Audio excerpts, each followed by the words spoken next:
Alright, so we're live on YouTube.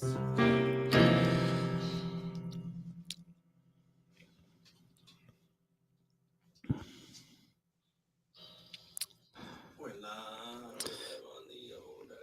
Is there a way for me to like share this? How? I don't know. Should be.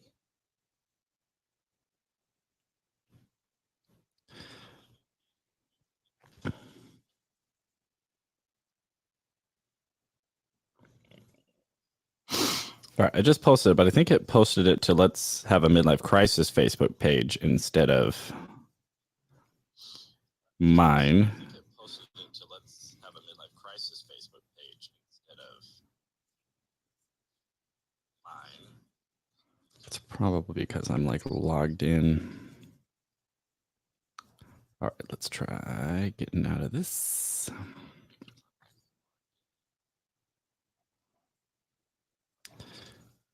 Anybody joining us now is watching me with my head down, trying to share the very podcast that I have my head down on. Isn't that so crazy? Anybody joining us now is watching me with my head down, trying to share the very podcast that I have my head down on.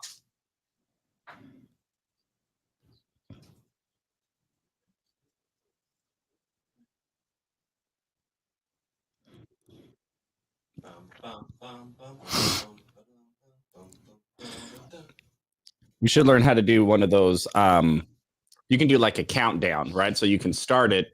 That's what I know. Yeah, well, that's what I did actually. By the way, I don't want to brag. Well, then how come it's starting? Because you came 2 hours late. 2 hours late. 2 hours late. Who would do that? The first time I heard was 4.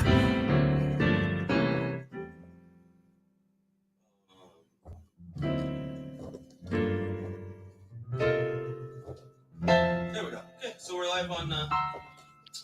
Okay, cool.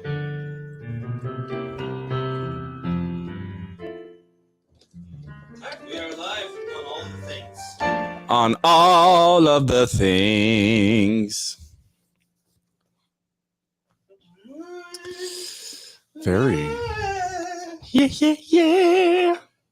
There too. Okay. All right. How do you feel? How do you feel? I feel good. Oh, I feel so good. Oh, I feel good. Is that I feel good?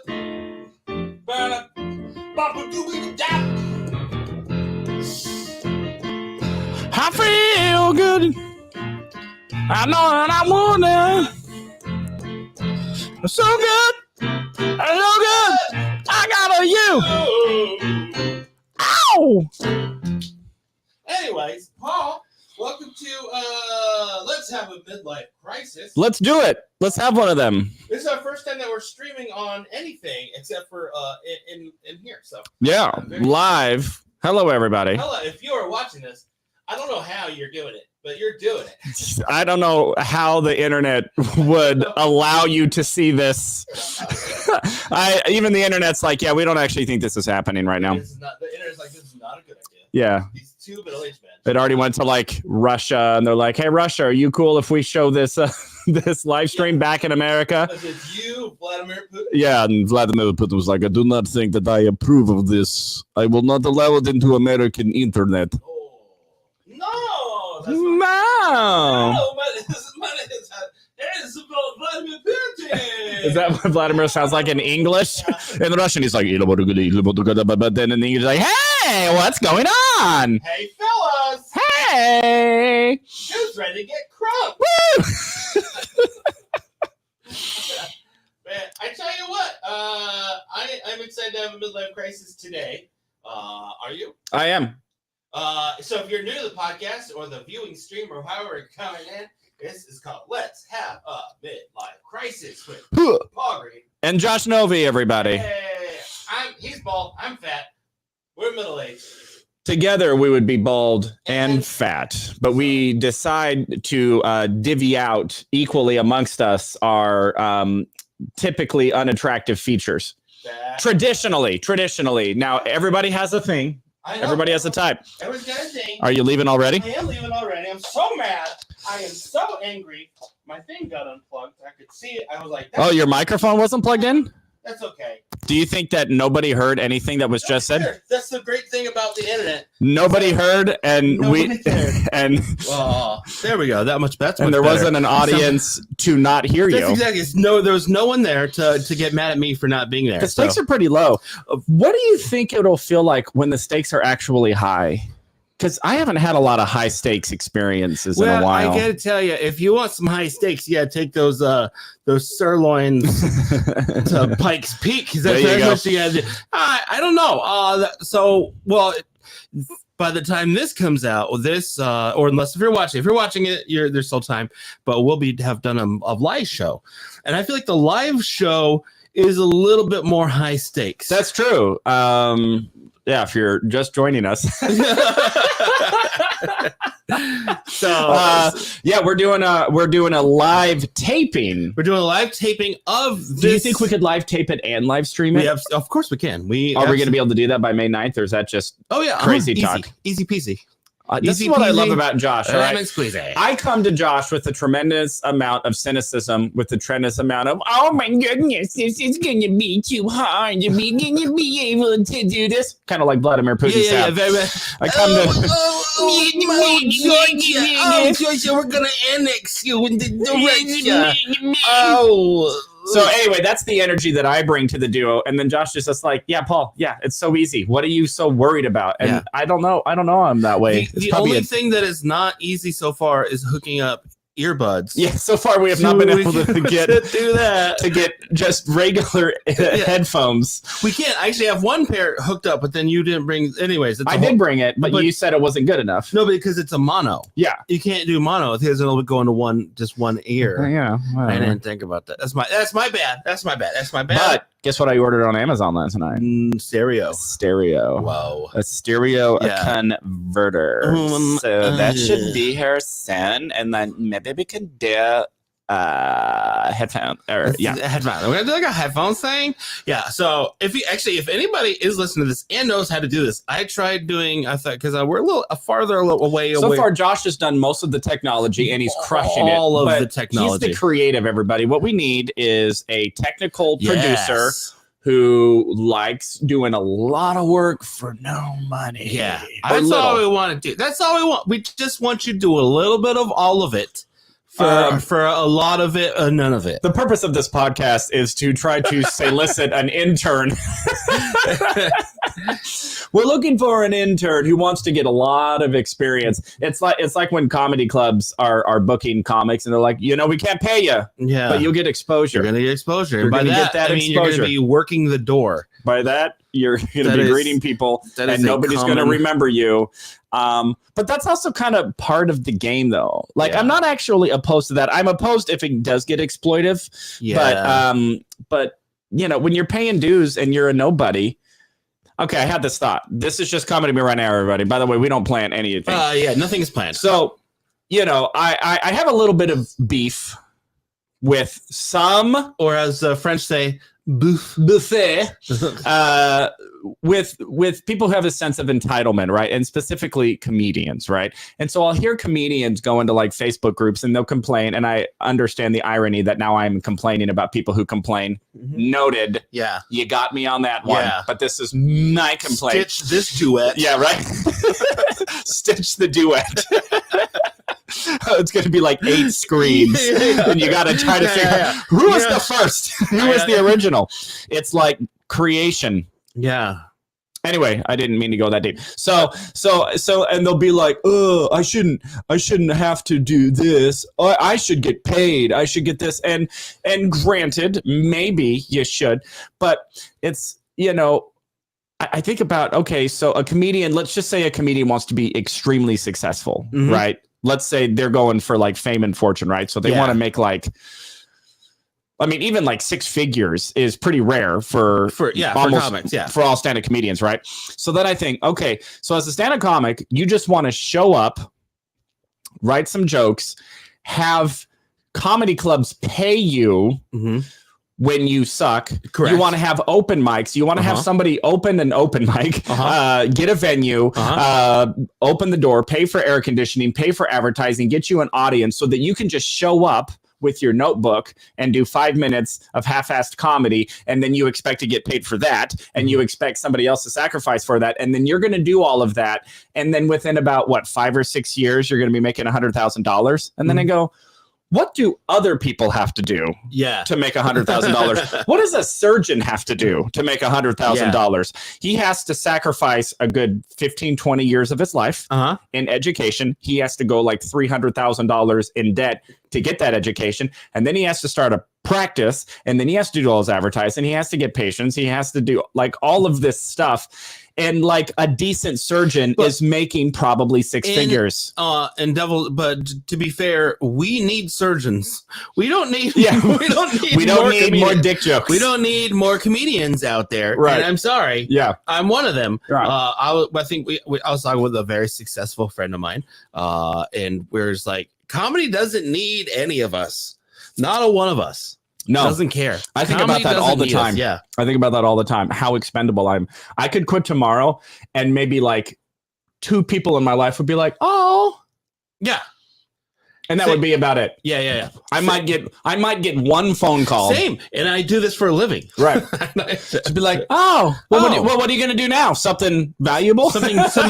Oh, you're gonna do something worthwhile with your time? Is that what you're gonna do now? Huh? I'm gonna go and do bongo drumming. But I would say on your original point of how this works. Every major comedian that I know of has worked at comedy clubs in some way. Bert Kreischer worked the door. Bill Burr worked the door. They were all out. They were all Pete out. Holmes was out barking on New York City. He'd have to get 5 people to come off the street into the comedy club for him to get 5 minutes. Yeah. The first time I ever did stand up at the Comedy Store in LA, I literally had to pay the booker $45 in cash to buy 3 tickets for my friends who were late. Yeah. So I paid $45 to go do 6 minutes of my comedy in front of this audience. Yeah. And I'm going, okay, well, would I rather have $45 with the potential of making 6 figures, or would I rather have to go to med school for 1,000 years and go into 6 figures worth of debt to potentially just have one person, come out with the toe on the wrong foot and sue me, and then lose it all. Yeah, and then I would have to go back to med school, and then you kill Michael Jackson because you're a bad doctor. That's kind of how. I guess do you work? Then you go to Tijuana. Is that what you do? You lose your life. I don't know how it works. I don't know. I've been researching a lot of medicine in Tijuana. Because for your weight for different things, because apparently it's a whole medical tourism thing. No matter what you need, whether it's bariatric surgery, dental needs, do you need a new liver? They got one. We got it cheaper in Tijuana. Wait, my geography is right. That's the one that's just right south of San Diego, right? Hop on the border. Cheaper in Tijuana sounds. I was in Tijuana last year. Sounds like a song. By the way. Wait, what? Cheaper in Tijuana does not. Cheaper sound like in Tijuana.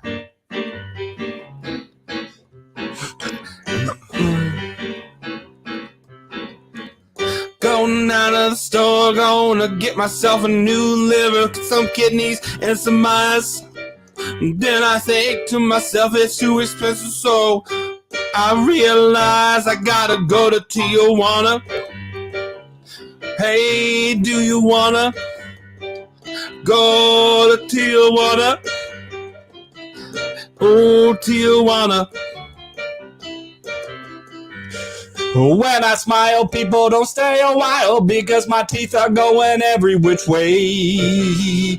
Everybody looking at me, don't know what to do. I guess there's only one thing to say. Gotta go to Tijuana. Oh, you know you wanna to go to Tijuana. Oh, you know you wanna. I couldn't afford to go to the U.S., so I took a bus to the best place. That's the best, Tijuana, where you go to get medical care. I don't care if I don't lose my hair, Tijuana. Oh, you know you wanna to Tijuana. Oh, you wanna. You go there, get a taco dish, and you know you're gonna fulfill your wish. Don't worry what they dish, because you know they're gonna fulfill your wish in Tijuana. Oh, you know you wanna. You know wanna. Oh, you know you wanna. I think I rhymed dish and wish with dish and wish. Yeah. So did I. I think I ran Tijuana with Tijuana on that one. Yeah. So in our, it's. By the way, if this looks easy, everybody, it's really not. It's not as easy as you think. Incredibly difficult for me to try to be playing in think of rhymes within the context of the song, and now we're dealing with Spanish. I know. That's what I was gonna rhyme. That's how Spanish, I got into ish. I was gonna go like something. Oh, you're gonna get your wish. As long as you can speak a little Spanish. That's the rhyme I forgot. But I got onto the ish thing, and then I'm like, wait, why am I here? We'll do better on the next one. That's we'll do better. So if you don't know, welcome to our podcast where we talk about things, and then we just sing about something. We just sing about them. If it sparks it, we like to sing it.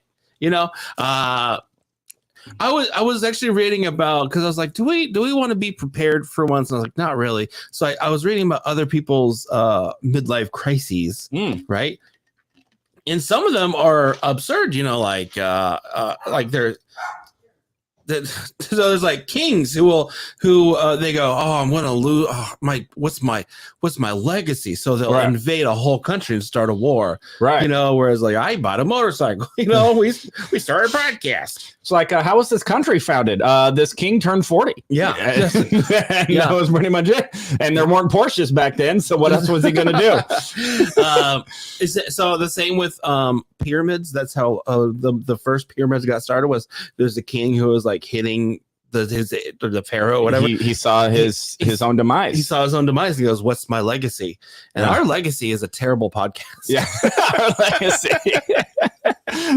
is a podcast that we can't figure out how to use headphones on. Yeah. Do we need someone to help us? Yeah. Can we afford them? No. But maybe one day when we're no longer midlife. What's after mid? Then is it like Twilight? I like to call it the sundowning. Is that what it's called? Twilight. Sundowning. Because I feel like Twilight is the very end of your career, but like then the sun's setting. The sun is setting. Yeah. So we go from midlife to sunset to Twilight to dark. You know, we've only been doing this podcast for a month, but we are getting to the point where we do start to finish each other's sentences. All the timely manner. I was actually trying to think of the wrong word, and I couldn't even think of the wrong word to say in time to just be that guy, just to throw in the to be obnoxious. I don't know. So last time we talked about collabing, which was I think was one of our best episodes. Anyway, it was incredible. Go check it out on YouTube. Yeah, it's really good. I don't know. I just think that how's your. You know, I know we're in it. We're in it. But I was before we met up here, I was like, my wife took my car to go do something, so I was like, I don't want to take the old car, you know, because all you married people out there, all you married, you know, you got the nice car, then you got the crappy car, right? And you got the nice car, and then you got the car that the husband drives. Exactly, and then But to be fair, I bought the nice car, so I didn't have to drive the crappy car on purpose. Anyways, but then I was like, well, how about a motorcycle? So now I got the motorcycle. Right. So now, like, if I need to do something quick, I just hop on the bike, and it's almost like a cheat code. I don't know. It's a cheat code? How so? Well, two reasons. One, we live in an area where you get to lane split. It's called lane filtering. Oh. We get to go, motorcycles go in between the cars to the front of the line. So that's legal in Arizona? Absolutely is. Okay. Yep. And number two, it's fun. So you just hop on a bike. And do you feel like you're just winning at life every time you just pass those schlubs, those idiots, those morons, those idiots in their cages, sitting there for hours in these congested lanes with these gigantic vehicles, and you're gonna like, you know, there's a whole space in between. There's a whole space in between, and I'm just exploiting that little loophole in the system. Whenever I see another biker, I'm just like, these cagers, man. Look at these cagers, bro. Just in their cage. Yeah, man. You got to be free. I'm free range chicken, bro. You're KFC chicken. I'm Chick-fil-A chicken, bro. I don't actually know if that's true. Don't go Google that. All right. Yeah. If you hear that, that is my dog Gary. Gary is a jerk. All right. Yeah, there you go. Gary's the worst. Anyways, so really, it's like a cheat code for feeling pretty cool. I mean, even though like I don't think I look cool doing anything. It's even riding a motorcycle. You don't think there's one thing that you do that you're like, oh yeah, I'm crushing it right now. No, I'm looking cool. I mean, not even comedy. You don't think you look cool? No, even comedy? Though I'm doing comedy, I look like an idiot. I make my life. I've built a life around being an idiot in front of other people.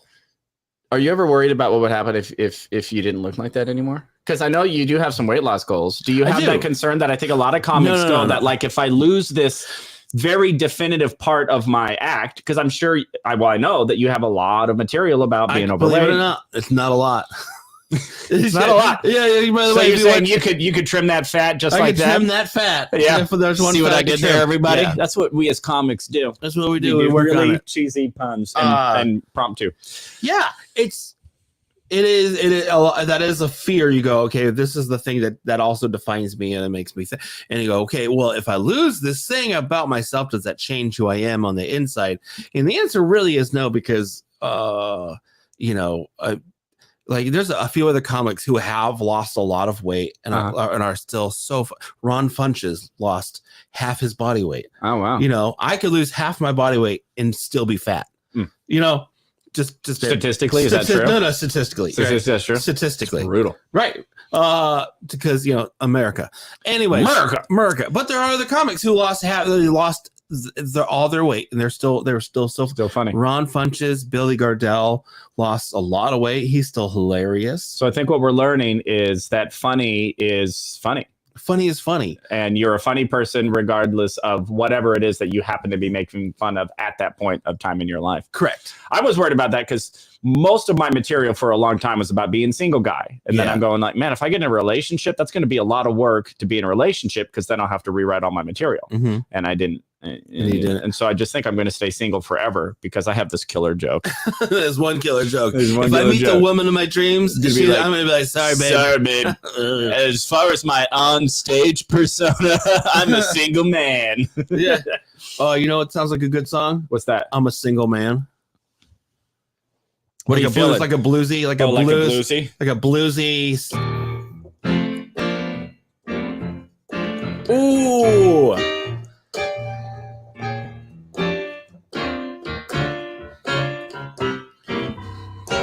I'm a single man. I do what I please. I'm a single man. I eat all the cheese in the fridge now. You don't tell me what to do, 'cause I'm a single man. I'm gonna be single right on through. I'm a single man. Ain't got no plan. I'm just sitting in my bedroom, hoping it turns into a tan. I'm a single man. I know it seems lame, but I ain't got no problem playing hours of video games. I think I got it, matey, 'cause I ain't got no lady, 'cause I'm a single man. Ow. I'm a single man. Ain't nothing finer than sitting in my recliner, just one chair in my apartment, watching TV, and then I fart and I smell it. No one else around to smell it. Oh, I'm a single man. I tried to be humble, but I know why those ladies aren't matching with me on Bumble. Oh, people say you gotta get a lady or your life they will hinder, but I still see plenty of single ladies up on Tinder. Oh, the single man. He's single man. Oh, I am a single man.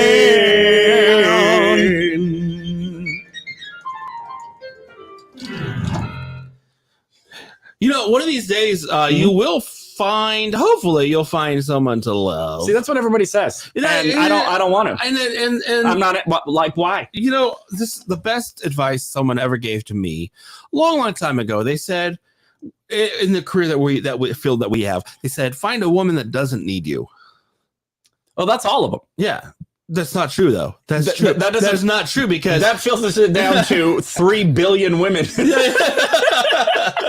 There's not a single woman on the planet who needs me. No, but find a woman that is self-sufficient, has their stuff together, and I feel like that will be a good fit for you. The only thing missing in her life is just a little penis. That's right. You know, it's still a clean show, right? Oh, I said a little peanuts. Peanuts. They just need need some nuts. Come on. We still got advertisers. Okay, we gotta work on that. It's okay. That's okay. Yes, Planters peanuts. That's what I said. Planters peanuts. You know, hey. Relationships, I don't understand why that is the whole obsession of life is you got to find somebody, got to fall in love. Like, otherwise life has no purpose and meaning. And I was on that train, being raised LDS. The whole gravy train of the LDS faith is get married young, find your person, start a family, and that whole thing. I was on that train. I tried, didn't work out for me. And now, and then actually recently I got into a relationship. It was so bad. And then of course everybody goes, well, you know, that just wasn't the right person. And because of my insecurities, I go like, or maybe I'm not the right person. Nobody ever stops to think, you just need to find the right one. Like, no, I need to be the right one, which I have no interest in doing. Yeah. And that's another piece of advice. They say, if you're find the person that you're looking for. You go, okay, what do I want in a person? Right. And you go, I need to be the person that person would want to be with. Right. And that's a bunch of hooey because you know what? You're fine. Because I'm never going to be that person. Yeah. There is no way I'm going to be able to become the person that I would want, which means the person I want doesn't exist. It doesn't exist. I feel like it's. Do I sound bitter? I don't mean to sound bitter. I'm actually trying to be very real. No. It's how do I say it? It's say it sexily. You said, how do I say it? How do I say it? Yeah, baby. Girl, how do I say this to you? You don't need nobody to tell you what to do.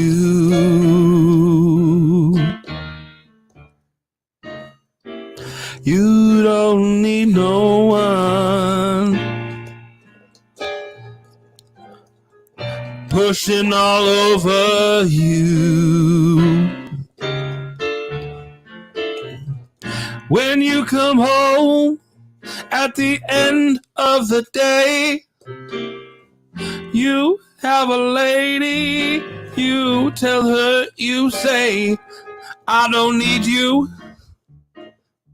That's how you say it. Yeah. That's how you say it. Yeah. I didn't want to turn it into a whole thing. That was going to be a whole thing. And then I was like, my wife will get very mad if I keep singing like that. Plus, it sounded a lot like the other song. It did too much. What were you actually trying to say before we interrupted it? Because I couldn't focus because I had to think about the chord progression. I still say, and people are gonna be like, you're gonna meet the woman of your dreams and all these. No, you're not, and that's okay because you have to, at some point in time, you and you've already decided you're bachelor for life, or you're going to search out love. At this point in time, we are too old. We Yeah. are too old to do that game of going, does she like me? I don't know. I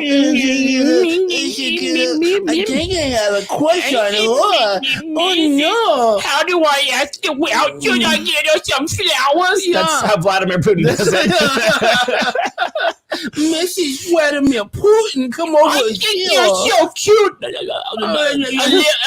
Elena. I wanted to take my shirt off and ride a horse. Hi, Natalia. You Is that sure are it? pretty. Can I buy you some flowers and maybe invade a country for you? I hope your name's Rebecca Romaine Putin.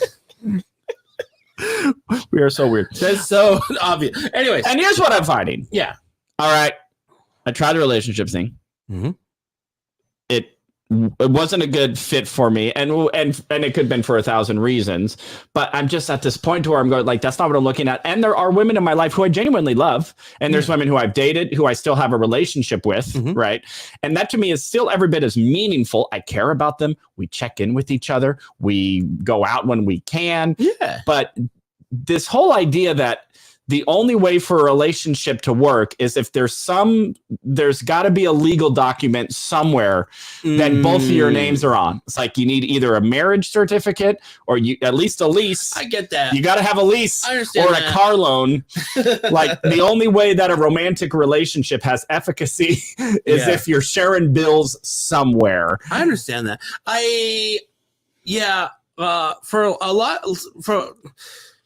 Obviously we've already talked about that. If you have watched the podcast in the past, you know that we have a little bit differing views on religion. That's fine. However, We have my views, which are correct. and then my views, which are also correct, and because we're both middle-aged men, and we are both, And we're not changing now. We're not changing. Although I did do my biggest religious shift as a middle-aged man, by the way. That's true. That is true. Anyway, so I was gonna say is that at some point in time, let's say if you're going to be with, if you go, I want to be with this person, I want to be with them for a long time. I might as well do this because the IRS is. See, there has to be a government contract involved. Yeah, because There's got to be a piece of paper. It becomes a thing like, well, if we're going to do that, we better do this because then I got to do this. Got to put you on my insurance. So if I'm gonna put you on my insurance, you got to get this paper. It's a whole thing. And let me give you the obvious counter argument to what I'm talking about, because I'm just talking about relationship in a silo.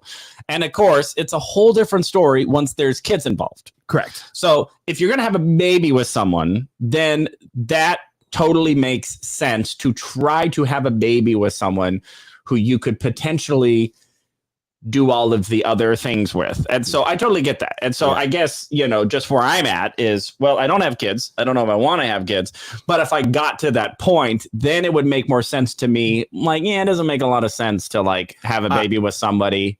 And it's so weird because this is a literal. I was thinking about this today. Is that when if you're dating someone with kids, that becomes an issue. You go, if I'm going to be with this person long term, it makes sense for us to get married. Right. Again, not for just tax reasons, but for the kid to be like, this is my stepfather. I've got there's a little container here this is safety there. Yeah, it's a little bit of safety going.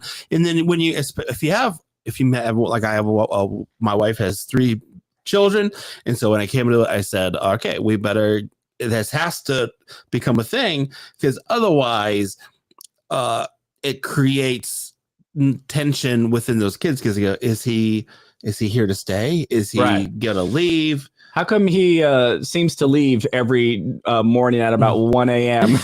yeah. And gets in his motorcycle and drives off. Why does he say every time he leaves, he says, I'm going to go get smokes, kids. I'm going to go get some smokes.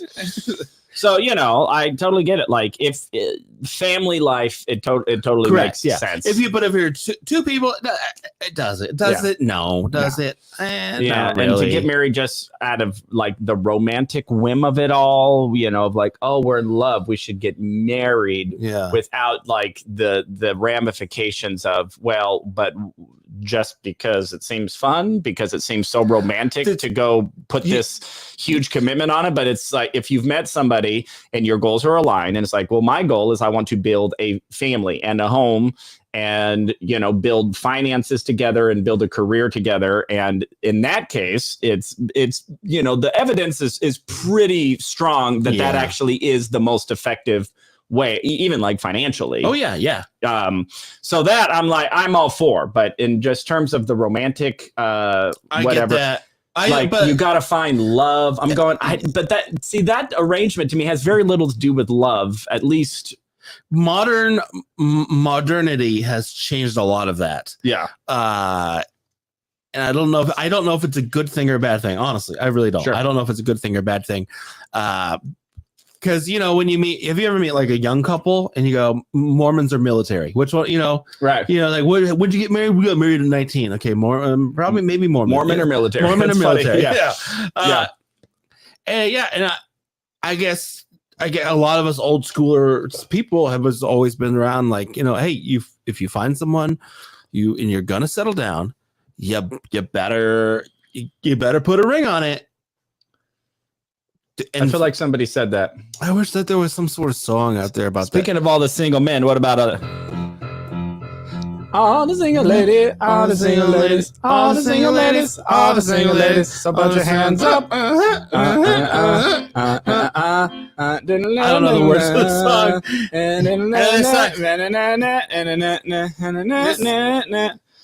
I think it just stays on one chord as I was trying to figure out what does this actually sound like. It probably does. That's okay. I don't know, man. At some point in time, okay. We're gonna go way off course on this already. Ooh, we're going way off course on this. You know, when you ever meet a man, like even a young man, and you go, you have no personality. You're gonna get a bride from overseas. You know, yes. Passport bro. Yeah. How do you feel about those? Because like what happens if you meet a lady from, let's say, Norway, and she goes, I hate Norway. And she goes, I'm moving to the US. And you go, but I love you. You love you. What do you do? Dude, if she's coming my way, are you gonna go my way? Why would that? That's not an issue. So you're gonna get married. You'll get married to a Norwegian, but you won't get married to an American? Yeah. Wow.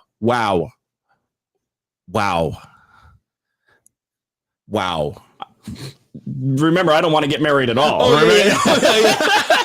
But given that scenario, if you were like, if I were to get married and there was this fictional Norwegian woman, who for some reason when I think Norway, I think Swedish bikini model, which is probably not the same thing at all. I don't think it's I just thought a country with lots of snow. Bikini, Swedish bikini model, Swedish bikini model. Yeah, you know that country in Norway. You mean the one where all those Swedish bikini refugees go? Are you gonna go to Norway? There's a little parody on Lenny Kravitz. Yeah, but hey, but this is getting into a topic that I'm actually like genuinely. I feel a little uncomfortable. Yeah, and you should. Because now because that actually brings up a bigger question to me, which I don't think you meant it to mean, which is like American women versus like foreign women. And you kind of get into like the American female culture versus cultures of other things. And honestly, I don't even want to go down that road because I am not comfortable sharing my opinions online. Because I feel like then all of a sudden this podcast becomes a different thing and it gets popular for the wrong reasons. I pull this down and Rush Limbaugh pops up. And the Fresh and Fit podcast and that whatever podcast and all of those kind of like super like kind of the counter movement. Like pro men's. Yeah, that's what these are. These aren't guitars. These are red pills, buddy. Yeah, red pills. Yeah, and then you get into the incel community and all that stuff, which I do have very strong opinions, which I'm just not at a point in my life where I'm interested in actually being transparent about what I think. And that's what it's in that. Yeah, you're a middle-aged man, and you go, I have strong opinions. Nobody cares. Yeah, first of all, nobody cares, and if they do care, it's for the wrong reasons, and they care because they want to bring me down. That's right, man. It's like it's hard enough to try to filter out what you want to talk about as a comic, but just in terms of free flow, like if we were not recording this live, then I would tell you my true opinions all day long. But no, I'm not doing it live. Yeah, that's okay. That's okay. Yeah. Anyways, tune in later on. Paul will be in blackface. Yes. It's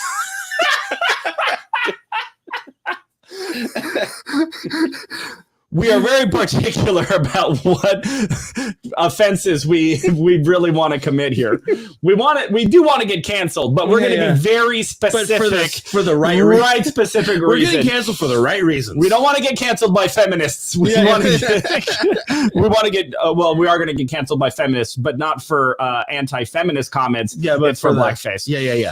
Because it's always feminists canceling everybody. Ooh, I don't even like that. I said that. Don't say that. Don't say that. Now we're canceled.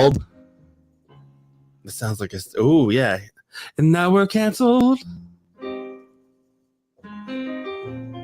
You feeling that? Yeah, I'm feeling it. Oh, we're canceled. I said something dumb. Now my social media is numb. No one follows me. They got rid of me. They said, go out and chew some gum, 'cause you're canceled. Oh, I said the wrong thing. I ain't got no swag. Now I am no more because of a trending hashtag. I said an opinion, which though it was true, I said the wrong opinion. For you, I got canceled.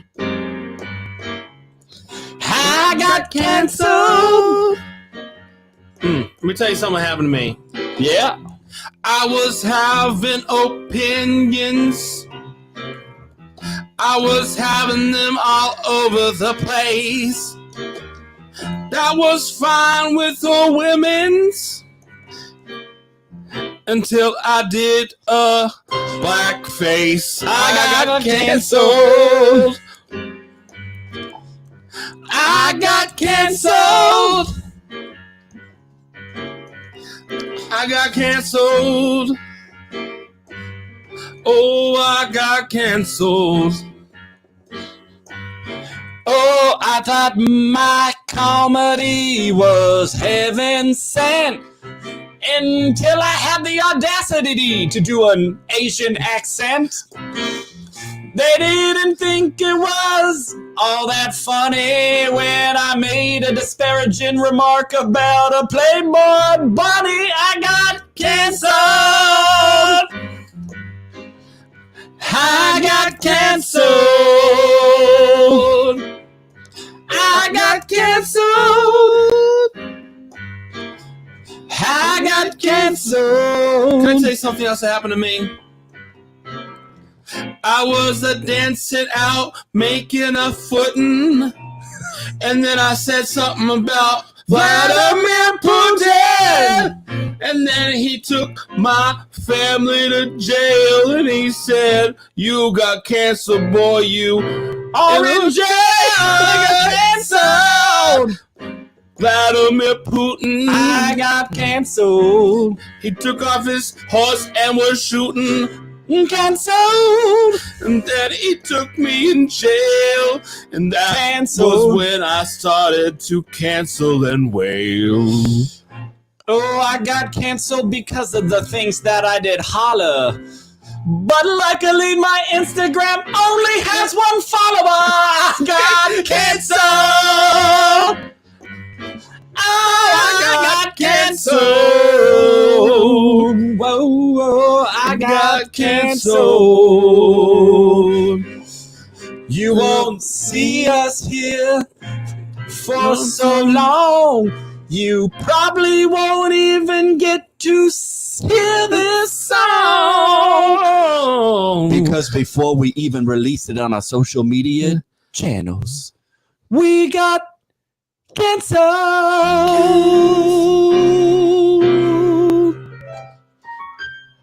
Canceled. Oh, yeah. That was deep, man. That was so deep. Oh my gosh, that was so deep. And I think we really covered a lot of social issues. We did. I feel like we're making change. I feel like we broke open the door and we let a revolution in. Yeah. although because we're straight white middle-aged guys, all of the doors are already open, but we had to nudge it a little bit more. I believe if you've been listening to the Red Pill podcast, oh, sure, is there? I assume there is one. Oh, there probably is a Red Pill podcast. It's called the Red Pill, and you take it because you don't believe the things anymore. You don't believe any of the things, which happened to me to some extent. Yeah. Well, I think when I got to be of a certain age, I was already lucky enough. I'd already been to war, already all that stuff, and I already had sort of stopped caring about what people thought. Anyways. Oh, I still care very much. But then the older I get, I just every day, my threshold of my apathy gets higher, and everything else, it's just like I don't care. Yeah. I don't care. Yeah, I've spent most of my life caring so much about what everybody thinks, and almost kind of being like programmed into believing that everything that I did think was wrong. So I think that was a religious influence, a cultural influence. And by the way, that's just my experience. There are plenty of people who were raised in the same religions, in the same cultures, who had a very different outcome. Yeah. If you don't know, he was raised in a vault. But there was no money in there. There's no money in the vault. And yet somehow I still had to give 10% of my money into the vault. I don't understand what was going on. Every week I took 10% over here. Out of my paycheck. But I'm already in a bank vault. I'm going, I thought they had plenty of money in here, but evidently they had no money but needed mine. Anyway, social commentary. So anyway, we're just gonna go off on this. I just blows my mind because we're kind of almost running out of time. I just learned this the other day. Harvard has $52 billion. Huh. Just there. It's in their dowries or their whatever it's called, and they have $52 billion. Wow. Doing nothing. I in my head I go, why are they charging? Right. Why are they charging at all? Why? Well, the LDS Faith it's come out. I mean, they're in the multiple B's of dollars, and yet they're still charging 10% tithing to to a Guatemalan poor family. That's biblical. That's a biblical thing. Okay, no. Are you defending? I know. Am I defending the LDS Church? I got canceled. No. I know because we have disagreements about this. By and large, the vast majority of churches in America are pretty good, right? They're smaller churches. They're run, and they most of the money that comes into them actually goes back out to people. I remember when you brought me to your church, which I know is involved in recovery and huge. Out of every church, and every church is small, like 200 something people, most of the churches, and every church runs a men's home and a women's home. Yeah, and the money that we put in literally goes to getting people off the streets and then getting them clean and getting them into programs and helping them get to education, which gets into a much deeper conversation of the efficacy of socialist programs. Yeah. Oh boy. Oh geez. Here we go. But without making any political commentary, but just by way of principle, the smaller the community that is contributing to a general fund for the benefit of the community, the smaller and more homogenous that community is, just the better chance that money has to actually helping people in the most effective way. In that very specific community. The bigger the community gets and the more diverse, and I'm not saying diversity is a bad thing. I just mean in terms of, like global outreach. Yeah. If you just look at a family, right? Like, oh, we're going to pitch in to help dad because all of us have a little bit and dad needs help with the surgery. Yes. That makes sense. Then it gets to what would that be like? What? I know, right? Your family helps out with bills? Oh, a little bit. What? But then it's like, well, what about my uncle? It's like, okay, so now the extended family maybe puts money in, and then everybody's doing fine except, uncle Mike. Yeah, and then you go needs like a little bit of help. But then you get to like, you go, my second cousin. You go, yeah, now I don't care as much. And then it's like somebody not even related to me who lives in Massachusetts. Yeah. And then I go, wait, I'm just giving money blindly into this general fund to maybe potentially, well, I don't know this dude in Massachusetts. And how do I know that he actually, Yeah. So anyway, that's just a general commentary. That is not a specific political statement. Just a social commentary. Paul is saying that if you ask for money, I'm saying if you're one of them Democrats, you should have voted for. If you voted for this person, you're the problem, not the solution. All right. Anyways, yeah. So because when we talk about like large religions, we go, okay, they go, okay, maybe the LDS Church has like $10-12 billion, right? I think that's probably about what it is. It's somewhere in there, right? A lot more than that. Probably more than that. Anyway, I don't know, but I'm just saying. Then you go, okay, why are they doing that? Because they want to do global outreach, they want to do global missions. But then becomes another issue that could get us canceled. Is that is it better for someone in America to do the global outreach, or is it better for us to equip someone in that other country to do their own outreach? Sure. Because famously, recently, within the last decade or so, they shoe companies, they go, you buy one of our shoes, and we're gonna give another pair of shoes to someone in Africa, and you go, wow, that makes me feel good about myself. I feel really good. But then they found out that was putting African shoe companies out of business. Is there any such thing as altruism anymore? I mean, my gosh. There is not. So, again, if you're watching this, listen to this. Hey, share with us. Like, what is something that you go against the grain and you go, maybe. I don't think that marriage is right. I don't think that giving is right. Or yeah. Even if you're in one of these things, like, how do you feel about this? Like, because we want to know. We want to know the people that are watching and listening to our podcast. All of the 4 or 5. Yeah. People. It's we're hoping to get up to 7 pretty soon. But you gotta set goals, reasonable goals. You gotta do it. Anyways, that's that. I mean, for real, that's like, how do you feel? Because. Well, and here's another, man, we're dropping some huge bombs for episode 1. By the way, can't even deconstruct. By the way, last couple episodes have been just silly Billy, and all of a sudden we're like, politics, I know. marriage. We're going live on Twitch. Yeah, bring out the guns, buddy. Feminism, red pill. Marriage is a garbage institution. I didn't say that. Yeah. But it brings up, where was I at? I got off what do you remember what my point was going to be? You said that brings up a good point. But what did you say right before that made me think of the good point? I mean, feelings. Because, so this is a bigger thing, is feelings feel true. Yeah.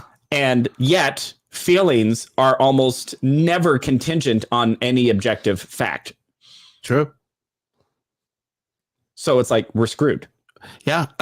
It's the idea of your truth versus my truth. Yeah. Whose truth is the truth. Now this is assuming, let's just assume it's a situation where there is unobjective true fact. Okay. Right. Oof. Which even that, but let's just say something. Let's just keep it simple, right? Simple. Let's just keep it simple. Okay. Like, we are in Josh's podcast studio. Yes. But I really feel that I am in Jordan, Africa. Mm-hmm.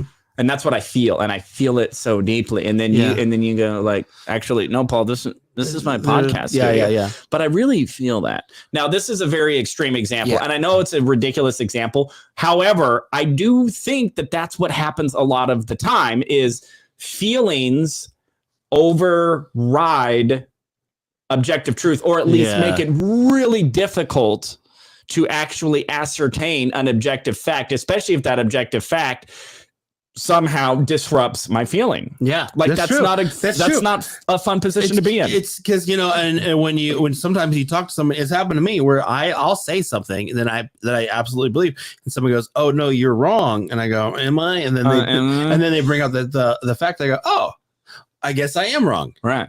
However, how many times have you talk to someone that they go, "This is what I think," and then you go, "No, actually, there's this thing that actually proves that you're wrong." So this is the fact that they go, "Well, that's your truth." Right. When we like, or then it kind of gets, but you're right. The tendency is always to dig the heels when there's a feeling involved. Yes. No, I'm right because I feel I'm right, and then the blinders go on. The contention. I mean, it's really difficult. Yeah. For me, in my life, there's been so much truth that I have just wanted to ignore because it doesn't feel good. And sometimes the people that come in that are coming for your truth, they don't have your interests at heart, and not at all. Not even this. Recently, I posted something about something that happened at a conference. Or anyway, a thing. So someone that I haven't talked to in 8 years, 10 years, probably, is the comments. Well, this is what I think. But because he's this, and then he said that ladies are the WHO since, and I'm going, I go, but he never said that. But then also in my head, you want to go back, you want to go, no, you're wrong. He didn't say that. You're insinuating his feelings, and but then you go, oh yeah, I don't care. And so I just don't. You leave it. See, I'm not at that point now because I'm still very empathetic, and I still have a lot of programming where I do care way too much what people think. Like even in this podcast, there was this huge opinion that I didn't even want to share. Yeah, and you don't have to, and I don't have to, and that's fine. I'm doing me. Okay. Here's a real example that demonstrates. How much more time do we have? I can't tell. I think we're running out of time. That's okay. Though. I'm going to give one example of where I knew I was right, and yet somebody had a feeling, and they were really mad, almost to the point where I was actually so upset that I was, for the first time in a long time, I actually wanted to go start a fight with a stranger. Oh, okay. So here's the story. I'm driving off of Gilbert Road in Pecos, in Gilbert, Arizona, and I'm heading south. Now, what I'm doing. And I know these are always hard to visualize, all right? So I'm turning right. So imagine these are cars. This is a car. We got two cars, all right? So I'm driving. I'm in the right lane, which is about to veer off into a right turn lane to go into a shopping center. Yeah. Right? So here we are in the two lanes. And then, when there's like the little cutout, right? There's the little cutout, and then boom. And then you're oh, I'm going into here. So you kind of separate yourself from the pack. All right. So that's what's happening. So I'm driving here. There's a car in front of me in the same lane, and we're cruising along. Okay. I put on my turn signal and I veer off into the little cutout. Right when I do that, the car in front of me turns their signal on and then starts cutting in front of me. Yeah. Okay. So what I do is I slow up a little bit. I don't slam on the brakes because it was a lower speed situation. Yeah. So I just went, this guy didn't see me. I'm just going to slow up a little bit. I'm going to let him in because I'm not in a rush. Yeah. I'm not aggressive. I'm not going to be like, F you and honk and blah, blah, blah, blah.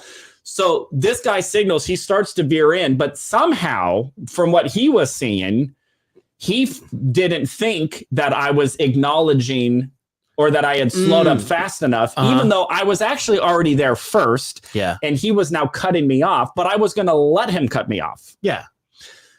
So he kind of does one of those. He starts to now kind of pull in, sees me that I'm there, and then kind of like jerks back in thinking that he's like, that maybe he was going to run into me. And so then I'm kind of like, no, dude, I was giving you space, but then he pulls back up and then he kind of slams on his brakes. So now I have no choice but to pass him. So now I'm in the right little turny-offy thing. Yeah. He's now to the left of me. I pull into the shopping center. He then cuts in and then pulls behind me. You with me so far? I'm with you. You're with me so far. So I'm driving all for kind of a long way into this huge shopping mall in Gilbert. So I pull off, I park to the store that I was going to. And when I get out of my car, this guy pulls in front of like where I was parked, not cutting me off or anything. I was already parked, but he's just kind of like getting there, and he rolls down his window. Why don't you didn't signal, you a-hole. Why don't you learn how to drive? He's starting to do all that. He's like yelling at me as though I had committed some egregious offense. Like what had happened there was my fault for not signaling. Yes. Or whatever his whatever his perception of what happened, which was probably that I cut him off somehow, or that I didn't yield to him enough, or whatever. And I lose it. This is very rare. I just start saying, "F you," which is very rare for me. Which is also a sign of growth for me. That I'm like, no, I'm not going to be yelled at. And this is my truth. Yeah, my truth. I turn signaled. And then my truth. I just whatever. I just like F off, F you, whatever, whatever. Yeah. And I walk in the store and I'm all incensed about this. My favorite thing is that because you are XLD, you actually never used the cuss words. You actually just said no. I actually did. No, swear. You said F you. Yeah.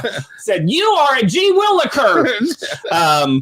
So I go in the store, I'm all and he drives off. But there was a part of me that was ready to go over because he had his window down. And I mean, he was a good 50 feet away from me. So it would have been a long path to walk to actually get in a violent altercation. But here, everybody, now this is the point. So I'm all upset about this. But then because I am so used to always questioning myself first and assuming that I'm always wrong in every situation and that what everybody else thinks and says is right, I start to go like, wait a minute, did I do something wrong? Did I not signal? Did I whatever? Well, guess what Paul Green has on the front of his windshield? A dead horse. No. I'll give you two guesses.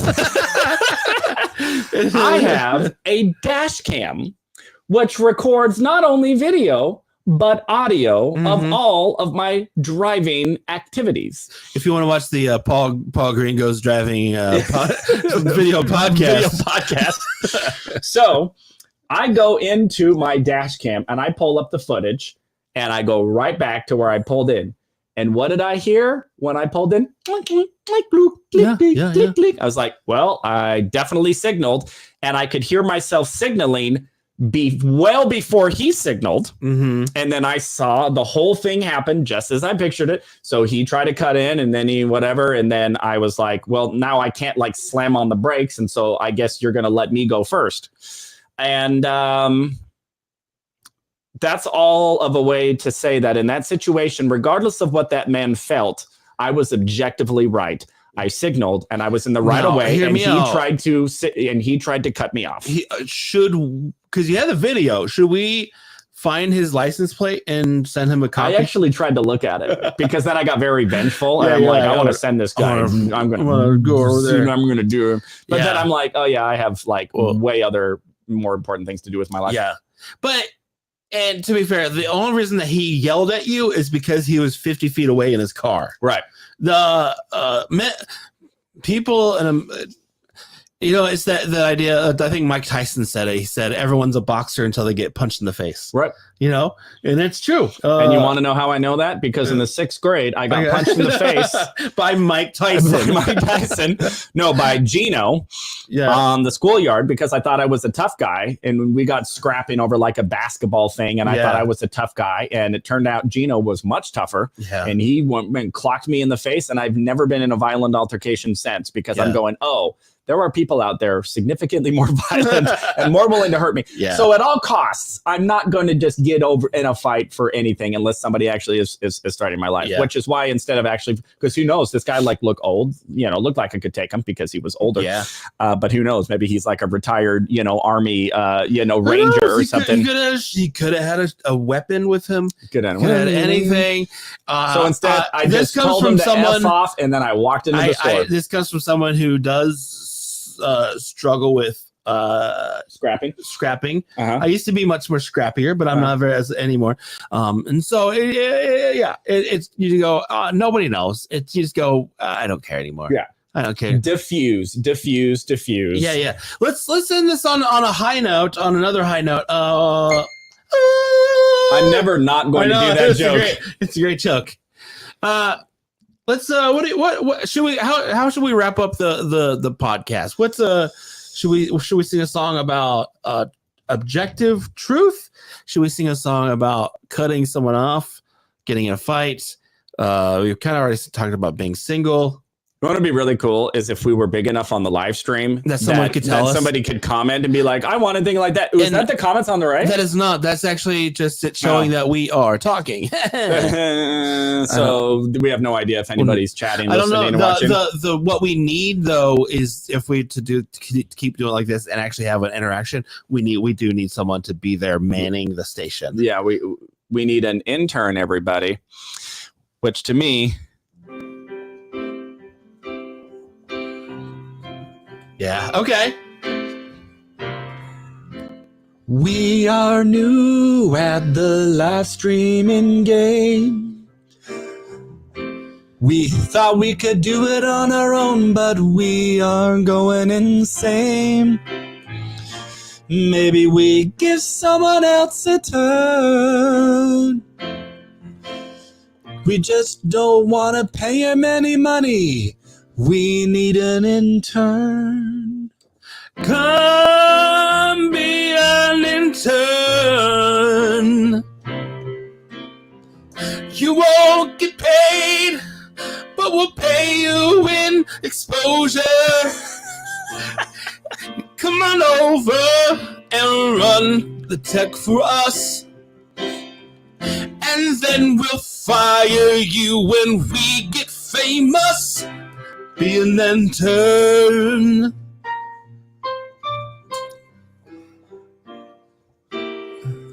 There's so much work for me and Josh Novi.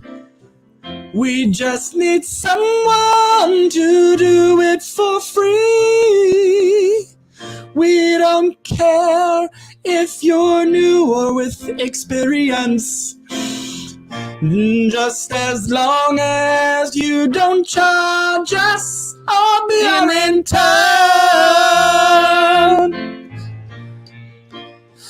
Just be an intern.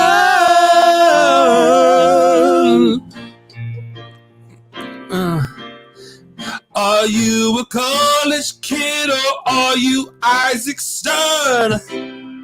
Do you have years of work experience? Come be an intern. We don't care what you bring to the table, as long as you can man our live stream and prove that you are able to be an intern.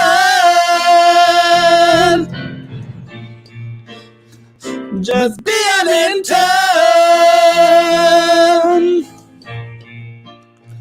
And although I know that to work for free is obscene, there's me and Josh and comments on our live stream. So please somebody, just be an intern. Just be an intern.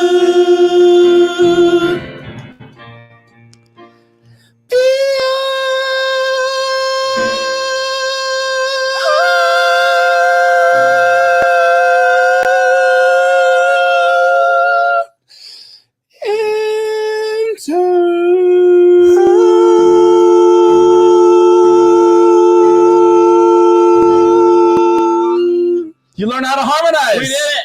Yeah. Everybody, thank you so much for having a midlife crisis with us. And if you want to reach out to us, listen, reach out to us. Let's have a midlife crisis at gmail.com. Send us questions, send us comments, concerns, or if you are having a midlife crisis and want to be a guest, yeah, come on over.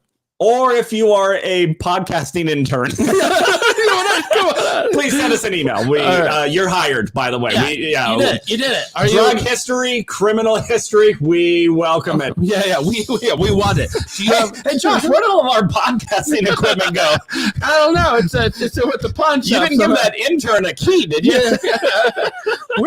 Where's my family? Okay, all right. Guys, thank you so much for watching, tuning in.